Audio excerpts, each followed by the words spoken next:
Hello, that's a punch, that's a punch, and that's a punch. Let's have a look at the differences between weak punches and powerful punches. If you're new to combat sports, it might help you to put a bit more power in your punch, and if you're not, it might help you to look at some things in a different way and perhaps clear up a few imperfections and remind yourself of things you sometimes forget about.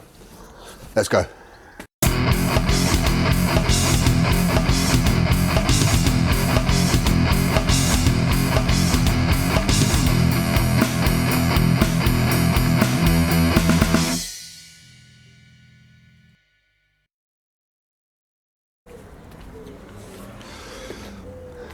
Going to look at 4 different things in this video, and then we'll divide each of those up into a few categories for discussion that we'll look at in a bit more detail.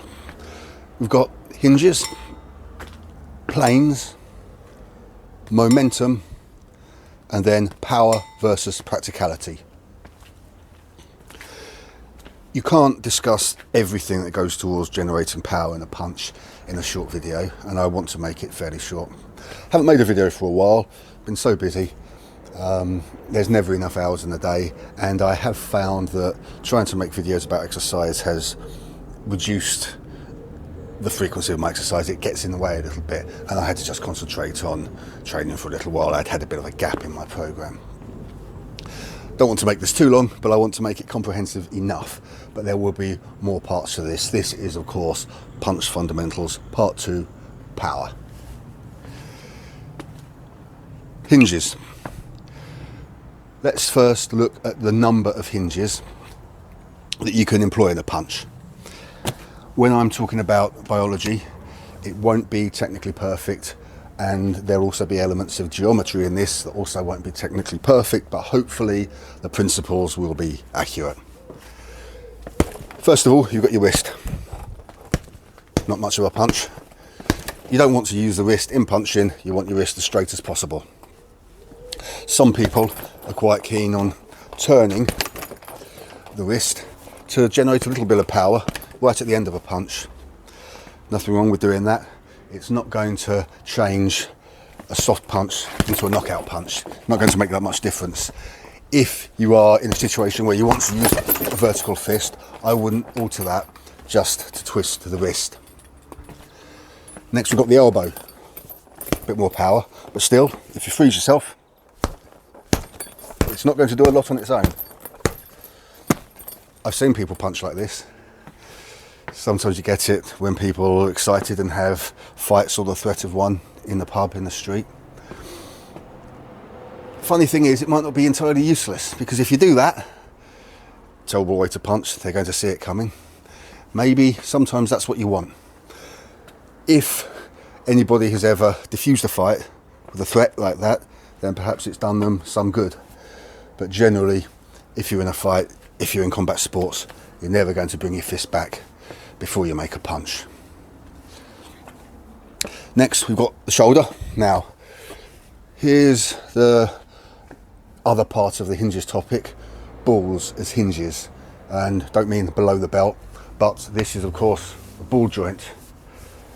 But I'm referring to hinges, and this crosses over into our next subject, planes, because when you're using the shoulder in a punch, you want to use it to move just in 2 dimensions.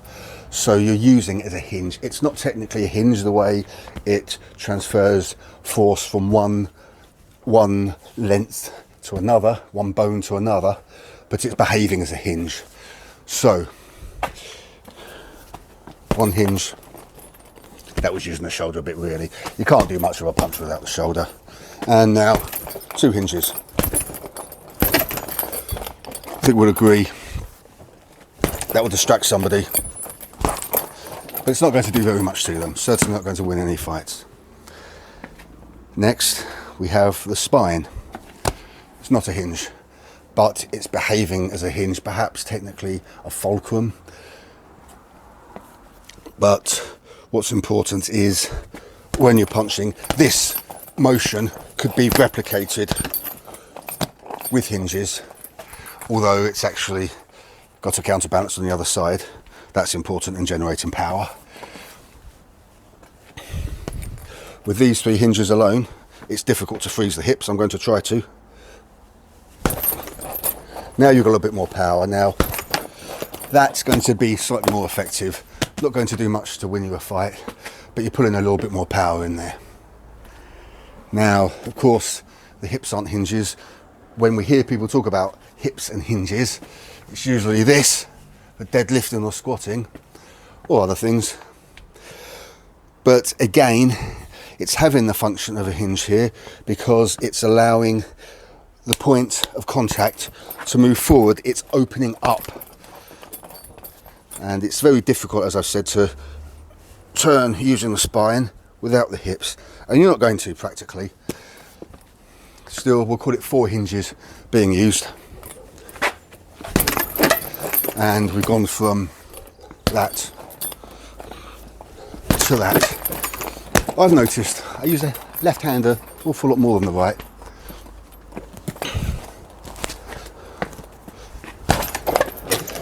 I should probably do something about that. The last hinge we're going to talk about, making 4 in total, is technically even less of a hinge than the others, but it provides the same motion. A hinge lets one length move, change its angle in relationship to another length. And you can do this using your feet and toes. I'm not counting twisting on the feet as a hinge because I think you're using the hips and the ankles are just allowing that movement. You can change geometry and increase your length with your ankles and your feet, but you're not doing much to the punch that isn't really the responsibility of the legs and the hips.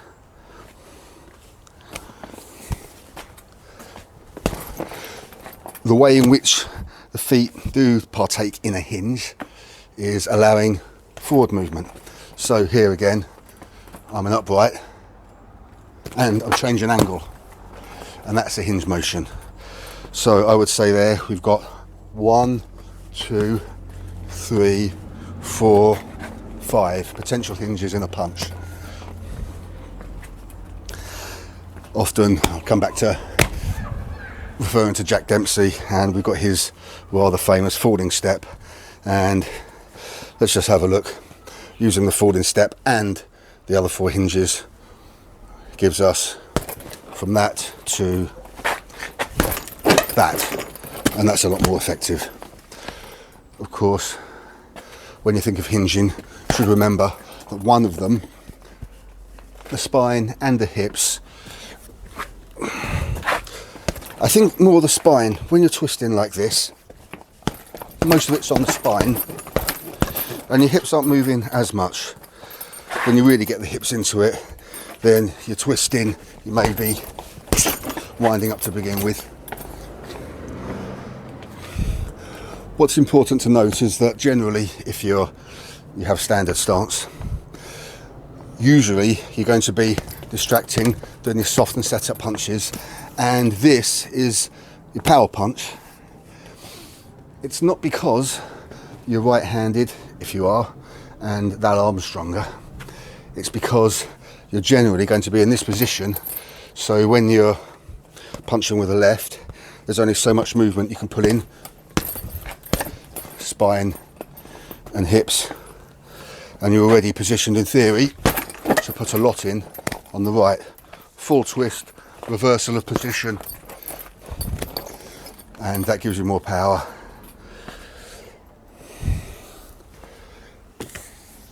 It's an interesting point, and it's not really featuring a lot in this video, but I will mention that a lot of boxers, certainly a notable amount of boxers, find even if they're right-handed, they can punch harder with their left hand. And I don't know if it's always that widely understood why. And it's because a lot of the power you're generating is in this motion, and it's the right hand side that you're pulling back with to effectively seesaw your other shoulder forward into the punch. The other hinges are the same as usual. So if you're stronger on your right hand side there's a fair chance that you can, at the right time, produce a stronger left straight than you can with the right if you're in the same position. Feels to me like my left is stronger, even if it's not your dominant arm. Something I've noticed is this can cross over into arm wrestling. It shouldn't, because if you're arm wrestling properly, your back's pretty flat and you're pulling primarily, and you're only pressing when you get them to the right angle, and you're not hinging in this way. And if you do, you're in danger. And a lot of the time when professional champion arm wrestlers have messing about bout with somebody who's an amateur, a lot weaker than them, they say very carefully, you must keep your back straight, you mustn't start doing this, because as soon as you do, you're using your torso, you're using lots of muscles, and everything's going onto this bone, and there's a very good chance of snapping it. I'm not going to start making videos about arm wrestling.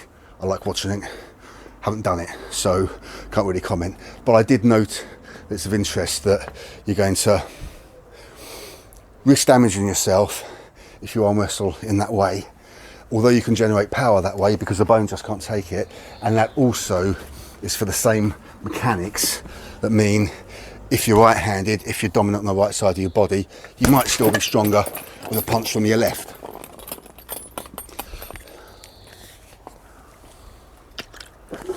I've seen other people make videos about bone stacking, so I'm not going to talk about it at length because past a certain point it feels a bit like plagiarism.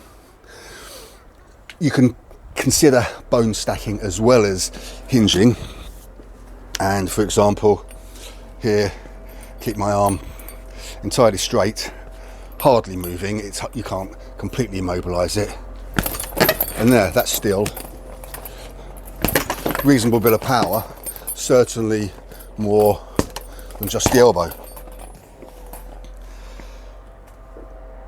Bone stacking is mostly of use when you consider the dynamics of fighting. Somebody coming towards you, you'll expend less energy and you might even do more damage by making yourself rigid to punch them than putting a lot of your energy into it. You've just got to tense and hold. Doesn't mean you're going to do much of a punch with bone stacking not moving at all. There's no point in waiting for them to come to you, like Mike Tyson, I think, with Steve-O from Jackass a long time ago. Not much of a fight situation, but it certainly did some damage. You just got to think that there is an alternative, that you're not necessarily going to move all your joints. You can, theoretically, rotate. I'm not moving anything much there, except for my other hinges, hips, spine, to generate a punch of some power. Not going to be a maximum power, but there's a place and a time, and it could be effective in a given scenario. Let's go on to planes now, geometric planes. So we're talking about 2 dimensions, theoretically infinitely. I think this is important to consider because you don't want to move your joints in more than one plane when you're punching. And again, I have to avoid plagiarizing from somebody else's video. It's somebody who makes very good videos. Shouldn't say that too much because you won't have a use for me. He's called Ramsey Dewey, and he first introduced me to the idea that a hook and an uppercut are both straight punches. And of course, if you've got a comic book style of fighting, then you've got great big curves.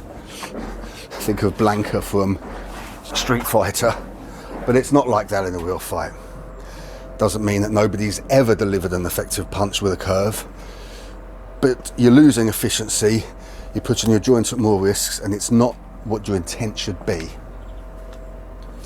And you can just look at your basic hook, you're getting into position, and when you're in position and you begin, this should be in a straight line. And if it's not, if it's curved, you're wasting energy, because some of your energy is moving, pushing in a direction that won't be towards the target. not only is that wasting some energy, but you need extra energy because you start going, I can't describe this geometrically, but you start moving not directly towards a target. You've got to redirect it as you go.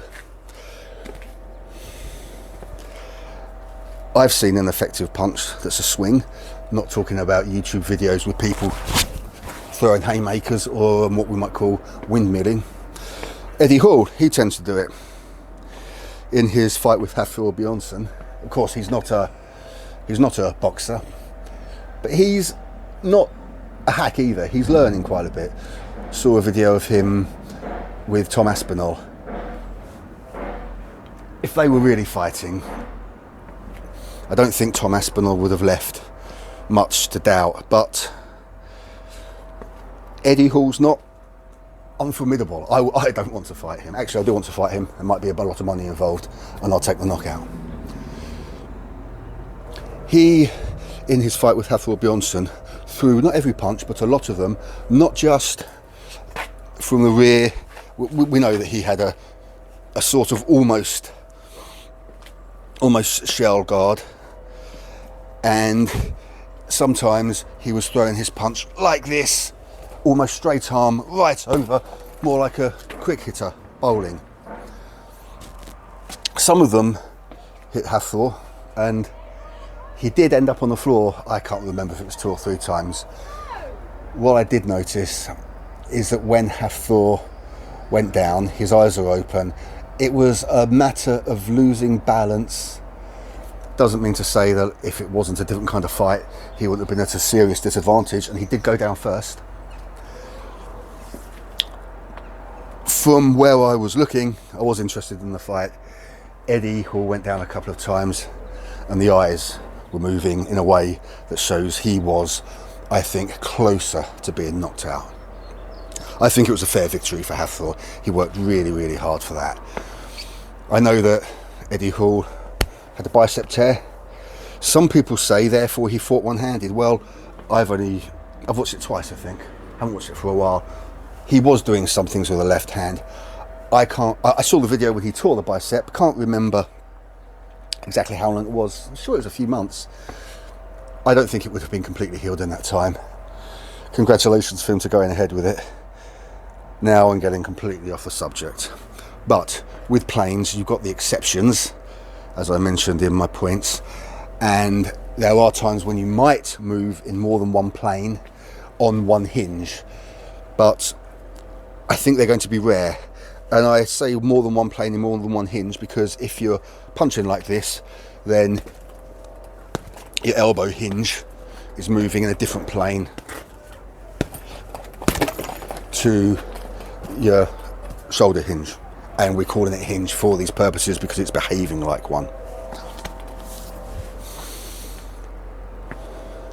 There's not a lot more to say about planes, except it is a pretty good guide that whatever you're doing, each individual moving part should be moving in just 2 planes. I'm trying to think of some more exceptions. You see, if you're doing an elbow like this, not punches, I know, but it's very, very similar principles. You're still moving in one plane from the shoulder, and you've got fewer hinges involved. You can still involve these and your spine.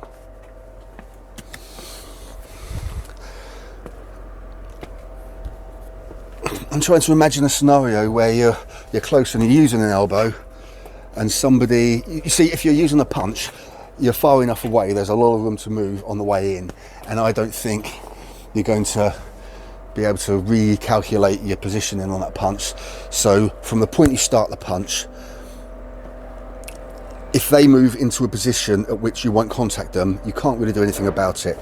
I just think with an elbow, there's a little bit more room for moving forward, maybe even going up if they're trying to move backwards, but it's unlikely. So with exceptions so rare, they can probably be disregarded for the most part. I don't think you're going to be using more than one plane with any body part when you're trying to apply power to a punch. Now, probably more important is momentum.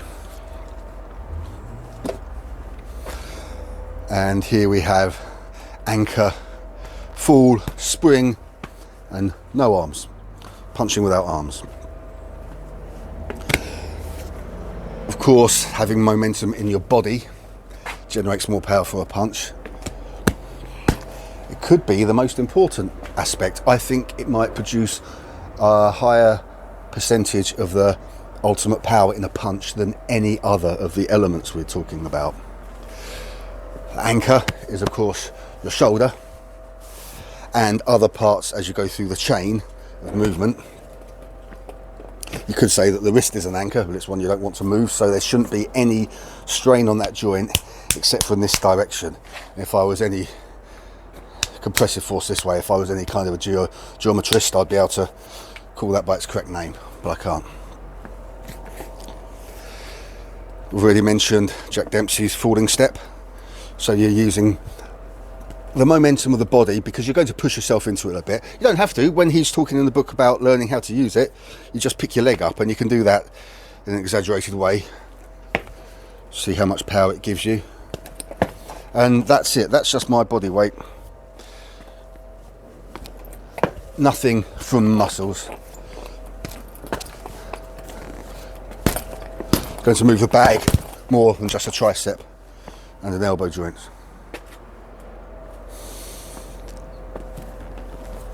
Usually when there's the opportunity to use a powerful punch, you see the fighter surging forward rather than falling.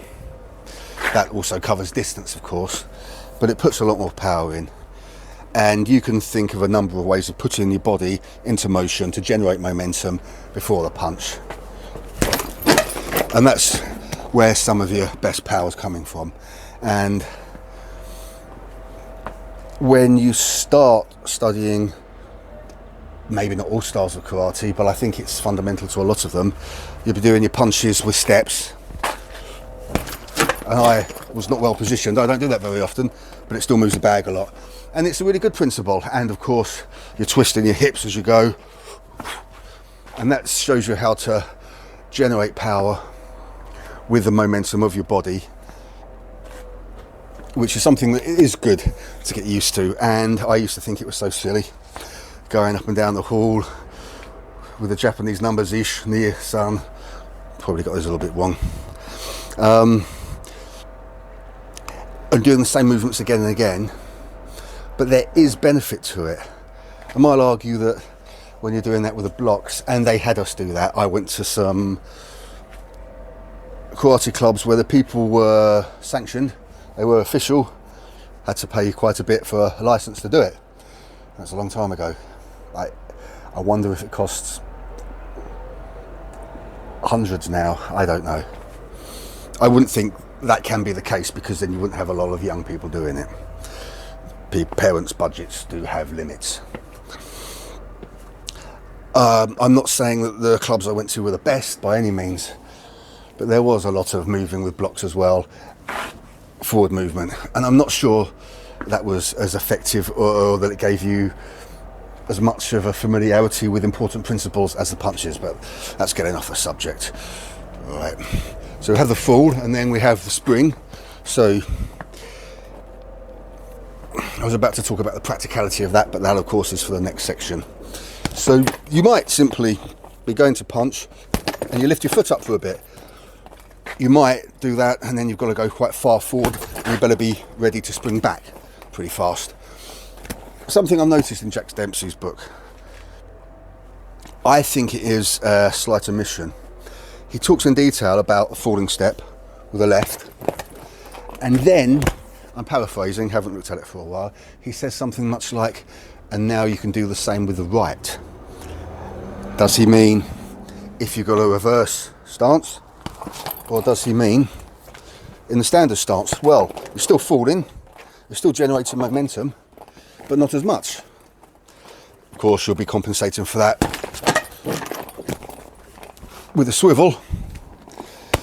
Just an interesting aside. You can generate momentum in other ways in your body, a lot of twisting. You can generate it without falling, without springing, just pushing your weight forward. Straight with an elbow, nice to easy to immobilise. There's power in that, not enough on its own. Something I find slightly interesting to do, it can help you to develop habitual movements in your body, is imitating the movements of your body that you'd use in a punch without your arms. So for single straight, you're doing that. And then of course for the other side, good twist. So we've got left, right, looks silly, feels silly, but there's some principles involved. Now, why it can be of some use is the difference. So there's your left straight, but there's your hook. Uppercut, down a little of course, how much depends on the sport you're involved in. But you can definitely see a difference between trying to generate that forward motion and then that hook. And even the uppercut. It can be one of those things that's a little bit fun, a little bit useful to practice when you're sitting watching TV. Just as I mentioned before, if you're punching downwards, you can spend time practicing to make sure you're contacting like this and not like that, which you can be tempted to do. Similarly, sitting watching TV, left, right, hook, uppercut. It's just another way to practice movement, but it can be interesting to isolate the different types of movement, the different parts involved in the movement. So you think about it and you think about where you're generating power and how you can create a little bit more power along the different stages. Now we have power versus practicality. Just to close things off, I really should have a timer. I don't know how long this is. I think it's probably longer than I planned for it to be. First is timing. A lot of combat sports is opportunity. I'm not suggesting that it's just down to chance, of course it's not. But if you have two evenly matched people, a lot of the fight depends on just when the right thing or the wrong thing is done by one of the parties. If you're both highly trained, you're both physically capable, there is, I don't want to call it a gamble, but there's an element of chance. You just think, right, I'm hoping he's going to move that way, so I'm going to move this way, hoping that I'm defending well enough for that punch before I get in close. And you might be wrong. Very important in fighting, important in a lot of things. Timing is so significant because you might, at the right time, win a punch with that. I don't think you're going to knock anyone out with that, but you might just stun them, distract them at the right time for that.